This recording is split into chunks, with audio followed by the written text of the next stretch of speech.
first time you appeared on here, such a little tiny thing. I think I was 11. Yeah, it was the first. You fairly changed. Thing. No, just the same. But actually, you say you actually haven't, obviously, appearance, and you've got older, but you as a person, you managed to sort of stay the same throughout all those years. Yeah, no, I mean, I suppose, you know, it'd be really, really bizarre if I was completely the same. But I feel like fundamentally, I'm still, still the same, just, you know, a bit of growth and, you know... If grown-up Charlotte could go back to that Charlotte there, who's just being launched, and offer us some advice, what would you say to her? It'll all be fine. Don't worry about anything, darling. It'll be totally fine. Because I bet at times it feels like it's not all the way going through the stresses and the ups and downs. No, of course. But, I mean, that's life in general. And, you know, especially, you know, whatever sort of life you're in as a teenager, it can be traumatic at times. Well, you definitely throw yourself into things. You did back then, and you're doing it again now, even today. So this is what you're involved in at the moment. It's the Festival of Voice in Cardiff. And they approached you. There's lots of other people who are involved, brilliant people involved. And they asked you to do something, and you didn't quite imagine at the start you'd be jumping in with both feet as much as you have. Yeah, I mean, at the start when I got asked to do something for Festival of Voice, I was like, oh yeah, maybe I'll do some sort of like workshops for schools and stuff, and you know, work with underprivileged kids, or do something like that. And then they were like, well, you know, do you want to do something a bit more like a fuller sort of thing? And so me and my partner Jonathan, who's a writer, sort of came up with this idea of doing a remake of The Little Mermaid, but we've called it The Last Mermaid. We've changed the story. It's not quite the Disney film you may remember, yeah, it's been an amazing experience thus far. Really, really intense to like try and make a theatre show, because it isn't quite a musical, but it's more like there's like. Lots of singing in it, obviously. We've got a 12-piece choir who are incredible. Lots of different sorts of voices, like folk voices and R&B and opera and, you know, all sorts of different voices. But the music is sort of like a bit contemporary classical and then also quite electronica in places.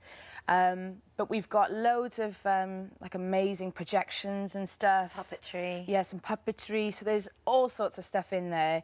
And have you always agreed on everything you've done with him working together? So no, but that would be boring. But yeah, I mean, like I said, like it's intense, and you know, because it's like we've made. But you're writing everything: the script, the music, the. Well, yeah, I'm doing. I do the sort of story and the lyrics with Jonathan, and then also I'm doing the music with Sean Trevor, who's also from Cardiff. So there are some incredibly talented people involved in it, and you're the Last Mermaid. I am the Last Mermaid. So you play her. Who was that the first name on the sheet? Right, if we're going to do this, I am the Last Mermaid. Plus, I want to be a mermaid. I've been wanting to be a mermaid all my life. Yeah, something like that. And where does the genderless whale come Who's into the genderless whale? Well, the genderless whale will be voiced by two singers.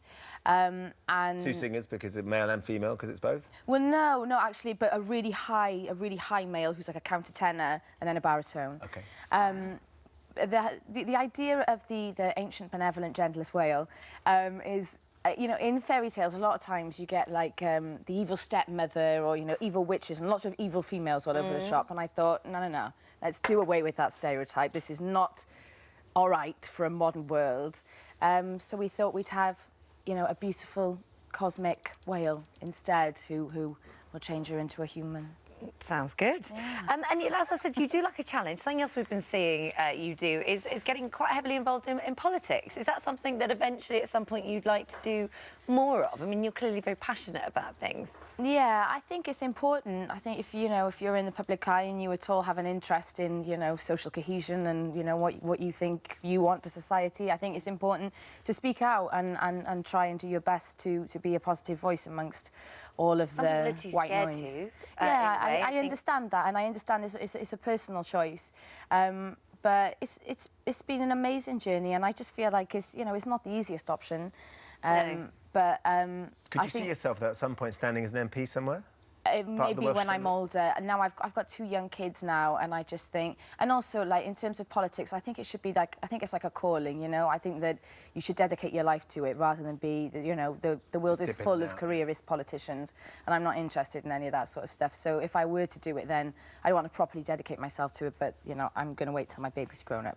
And musically for you, there is a new album that you are working on or about to? Not quite yet. I mean, I'm going to sort of give my absolute all to the Last Mermaid and make it as awesome as I possibly can before sort of stepping into anything else.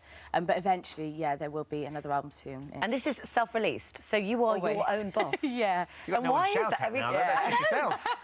But honestly, I couldn't do that because I'd get very lazy and go, well, if I haven't got someone there sort of deadline. I mean, are you quite good with that? Strict with yourself. Well, it's not necessarily that. I don't know. I just suppose, like, I've been doing it for such a long time. You know, about 18 years now I've been doing it. And, you know, I've had different managers and I've had, you know, different people I've worked with over the years.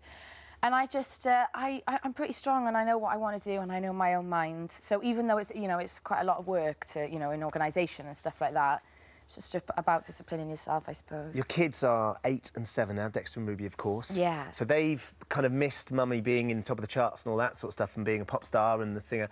As that comes back, though, they're going to be hitting at an age where they will really get a sense of what it is that your extraordinary talent as well. Are you excited about them seeing you as a performer? And... I don't know. I mean, they know, like, they know I'm a singer, and that's what, because I'm just singing around the house all the time. But also, you know, they've been quite involved with this Last Mermaid project, just because, you know, it's a proper family show, and so I've just been testing stuff with them and seeing how they react to it and what they think. So they've been the critics so far? Yeah, absolutely. Yeah, critics. No, Mummy, you know, I don't like this bit, or this bit's too scary.